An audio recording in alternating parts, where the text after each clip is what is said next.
मैं सोच रहा था कि ये इंग्लिश खिलाड़ी मुल्तान में क्रिकेट खेलने आए हैं या पाकिस्तानी बॉलर्स की बची खुची इज्जत नीलाम करने।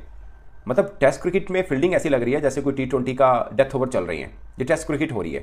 मेरा दिल कर रहा है कि इस बल्ले से अपने सर को पीट लूं कि मतलब कि इस टीम ने किया तो किया क्या है। आप ये देखिए, बुजदिल कप्तान, बुजदिल मैनेजमेंट, हर कोई बुजदिल है कि अपने घर के अंदर फ्लैट विकेट बना रहे हैं। और अब आपको, अगर आप सोच रहे हैं कि पाकिस्तान यहां से टेस्ट मैच जीत सकता है, आप बहुत बड़ी गलती कर रहे हैं। और कल तक बहुत से लोगों को लग रहा था, पर मैं थोड़ा ऑप्टिमिस्टिक हूं। मुझे लगा कि नहीं, आज कुछ ना कुछ तो करेंगे ना। बट ये नहीं था कि करेंगे तो जरूर, मगर इंग्लिश बल्लेबाज पता नहीं कौन सी चीज़ का बदला नहीं आया पाकिस्तानी बॉलर्स के साथ। वो धुलाई की है, वो फेंटा लगा है पाकिस्तानी बॉलर्स का। और उसने कमेंटेटर ने दबे अल्फाजों में ये कह भी दिया नासिर हुसैन ने कि इसका मकसद समझ में नहीं आया कि अगर ये पिच नहीं टूटती, आप चौथे दिन जाके या पांचवें दिन जाके क्रैक नहीं करती, तो फिर इस पिच का मकसद मुझे नहीं समझ में आया कि क्या इसको आपने ड्रॉ या डल है। अब सोने पे सुहागा क्या है, पाकिस्तान ने 149 ओवर्स के अंदर 556 यानी 556 रन बनाए थे। उन्होंने 101 ओवर के अंदर 492 रन बना दिए। कुल मिला के सिर्फ 64 रन रह गए हैं, जो कि उन्होंने 8 ओवर में कल आके ये बना देना है। यानी पाकिस्तान ने 149 ओवर खेले हैं, उन्होंने 110 ओवर में वो रन कर देने हैं। कितने ओवर का फर्क पड़ गया? 30 की ऑलमोस्ट 30 ओवर का रन का फर्क पड़ गया, तो बल्कि 40 ओवर का फर्क पड़ गया। वो 40 ओवर उन्होंने ऊपर जो खेलना है ना, अब आप दुआ करें कि कल लंच तक कुछ काम कर लें, क्योंकि अगर ये 150-200 रन बना गया तो चौथे दिन का जो दूसरा तीसरा सेशन है वो टफ होगा बैटर्स के लिए, और फिर अगला दिन में क्रैक्स जो बढ़ रहे हैं वो शायद टफ रहेगा। बट अगेन पाकिस्तानी पिचेस का ऊपर कुछ नहीं। मैं नासिर हुसैन साहब का सुन रहा था, उन्होंने बोला कि पाकिस्तान में चौथे दिन के एंड में और पांचवें दिन में क्रैक्स आना शुरू होते हैं, रिवर्स भी मिलता है, टर्न भी मिलता है। I don't know. और उन्होंने ये भी बोला कि पाकिस्तान की मिट्टी ऐसी नहीं भी हो सकता, बट चांसेस है कि होगा। बट होगा तो पाकिस्तानी बल्लेबाजों के साथ क्या होगा अगर उन्होंने 200 रन भी ऊपर कर दिए तो। चौके अब जाहिर लग रहा है, मतलब 500 रन तो हो गए 3 विकेट, यानी पूरा दिन जोर लगाने के बाद हम सिर्फ 2 बल्लेबाज उनके आउट कर पाए, क्योंकि कल एक आउट किया था और 4 स्कोर पे एक आउट किया था हमने।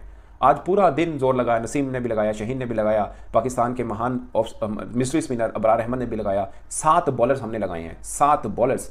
और विकेट कितनी मिली हैं? 2। अब सुनिए जो खास बात जो मैंने आपको बोला कि आपने नोट किया, पाकिस्तान ने कितने ओवर कर दिए हैं? 101 101 ओवर पाकिस्तान ने किए हैं, 101। सिर्फ एक ओवर मैडन है, वो भी कल के। आज पूरे दिन एक ओवर भी मैडन पाकिस्तान ने नहीं किया है। एक ओवर भी मैडन पाकिस्तान ने पूरे दिन में नहीं किया है। अंदाजा कर लें कि उन्होंने क्या बल्लेबाजी की है पाकिस्तान के खिलाफ। अब सुनिए, शाहीन अफरीदी 19 ओवर 1 मैडन जो उन्होंने किया, 88 रन हुए हैं। मैं सोच रहा था कि ये इंग्लिश खिलाड़ी मुल्तान में क्रिकेट खेलने आए हैं या पाकिस्तानी बॉलर्स की बची खुची इज्जत नीलाम करने। मतलब टेस्ट क्रिकेट में फील्डिंग ऐसी लग रही है जैसे कोई T20 का डेथ ओवर चल रही है। ये टेस्ट क्रिकेट हो रही है। और एक दो बातें बड़ी खास हुई हैं इसमें, अगर आपने नोट की हो। पाकिस्तान बॉलर्स की क्वालिटी तो खैर पिछले चंद अरसे से सबको मालूम पड़ रही है, मगर टेस्ट के अंदर अभी जब बांग्लादेश और इंडिया का हुआ था ना, तो हम सब जिक्र कर रहे थे कि यार इंडिया ने बांग्लादेशी बॉलर को एक भी ओवर मैडल नहीं फेंकने दिया। आप जरा अपने बॉलर्स का भी चेक कर लें कि मुल्तान अपने ही घर के अंदर हमने कितने ओवर मैडल फेंके इंग्लिश खिलाड़ियों के सामने। इसके ऊपर हम बाद में बात करेंगे। एक दिन पहले हम ये सोच रहे हैं और बड़ी कर रहे हैं कि यार ये मैच ड्रॉ नहीं होना चाहिए। आज सारे मसले डाल के दुआ करें कि ये ड्रॉ हो जाए, क्योंकि इस मैच का रिजल्ट मुझे तो इंग्लैंड के हक में लग रहा है सीधा सीधा। कल तक बहुत से लोगों को लग रहा था, पर मैं थोड़ा ऑप्टिमिस्टिक हूं। मुझे लगा कि नहीं, आज कुछ ना कुछ तो करेंगे ना। बट ये नहीं था कि करेंगे तो जरूर, मगर इंग्लिश बल्लेबाज पता नहीं कौन सी चीज़ का बदला नहीं आया पाकिस्तानी बॉलर्स के साथ। वो धुलाई की है, वो फेंटा लगा है पाकिस्तानी बॉलर्स का। और इसमें कहने में कोई आर नहीं है कि इंग्लिश बल्लेबाजों ने पाकिस्तानी बॉलर्स को सहलाया है, बच्चों की तरह खेल रहे थे। मतलब कहीं पर कुछ जान नजर नहीं आई। आई नो पिच के ऊपर बहुत से लोग बात करते हैं, पहले दूसरे दिन भी बात हुई है। मैं भी मानता हूं कि बैटिंग पिच नजर आ रही है, मगर मैं हमेशा कहता हूं जितनी मर्जी पाटा विकेट हो, इतने रन इतने आसानी से नहीं बनते हैं टेस्ट क्रिकेट के अंदर। आप उनका देखें तो सही, जितने भी बैट्समैन खेलने आए हैं, सबसे कम जो स्ट्राइक रेट है 63 की है जॉय रूट की, ये सबसे कम है। वरना 100+ भी है, 91 की जॉक क्रॉली की है, हैरी ब्रूक की 81 की है, बेन टकर की 112 की है। यार 112 की। अभी इसकी इंजरी थी, इसकी उंगली पे चोट लगी हुई थी, इसलिए ओपन करने नहीं आया था। एक कप्तान साहब हैं, उनकी मेहरबानी, वो जल्दी चले गए थे। 4 रन्स पर हमने पहली विकेट गिराई थी, 4 रन्स पर हमने पहली विकेट गिराई थी। उसके बाद पूरा दिन पाकिस्तानी बॉलर्स ने अपने कंधे गिरा दिए बॉल करके।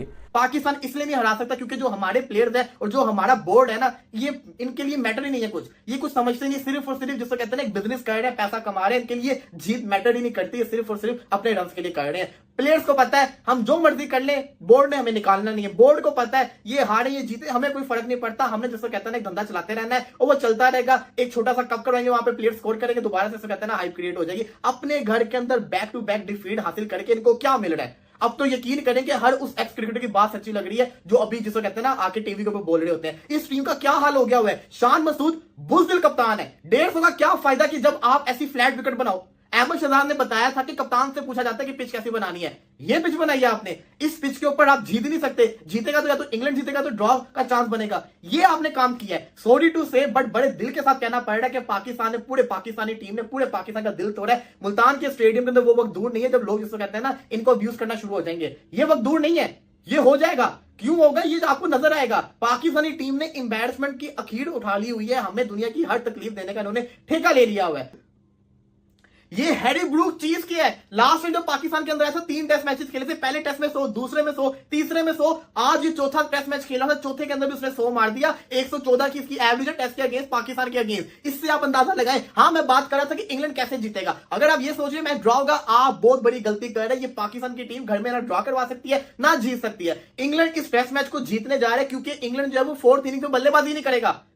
इंग्लैंड 4th इनिंग में बल्लेबाजी नहीं करने वाला। इंग्लैंड ने सिर्फ और सिर्फ अभी बल्लेबाजी करनी है। इंग्लैंड अभी बल्लेबाजी करेगा। इंग्लैंड जो है वो 200 या 250 की लीड चढ़ा देगा और फिर पाकिस्तान को बैटिंग करने बुलाएगा। और होगा क्या, आप देखिएगा, होगा ये कि जब इंग्लैंड बैटिंग करके चला जाएगा, लीड चढ़ा देगा 200 तक की, तो जब पाकिस्तान बैटिंग करने आएगा, जो पिच है उसके ऊपर क्रैक्स है। आपके अबरार अहमद ने तो पिच को यूटिलाइज ही नहीं किया, उसने तो क्रैक्स के ऊपर बॉल फेंका ही नहीं। वो तो कभी इधर बॉल फेंक रहा है, कभी उधर बॉल फेंक रहा है, नेगेटिव लाइन पे बॉलिंग कर रहा था। जैक लीच और श्रेयस बशीर जब क्रैक के ऊपर बॉलिंग करेंगे और फिर उनके फास्ट बॉलर जब क्रैक के ऊपर बॉल फेंकेंगे, तो आप देखिएगा किस तरीके से पाकिस्तान आउट होगी। इंग्लैंड ने कल आके पहला सेशन खेलना है और अगले सेशन का हाफ सेशन खेलना है। उसके बाद उन्होंने पाकिस्तान को बैटिंग करवानी है और पाकिस्तान को कल का दिन खिलाएंगे, बाद वाला उसके बाद 5वां दिन पूरा खिलाएंगे और पाकिस्तान को कहेंगे कि भाई टारगेट दो हमें। और पाकिस्तान पूरे के पूरे टाइम खेल ही नहीं पाएगी, पाकिस्तान ने ऑल आउट हो जाना है। और होगा क्या, जैसे पहले भी होता रहा है, पाकिस्तान फिर से अपने घर के अंदर हार जाएगा। ये हमारे नसीबों में लिखा गया।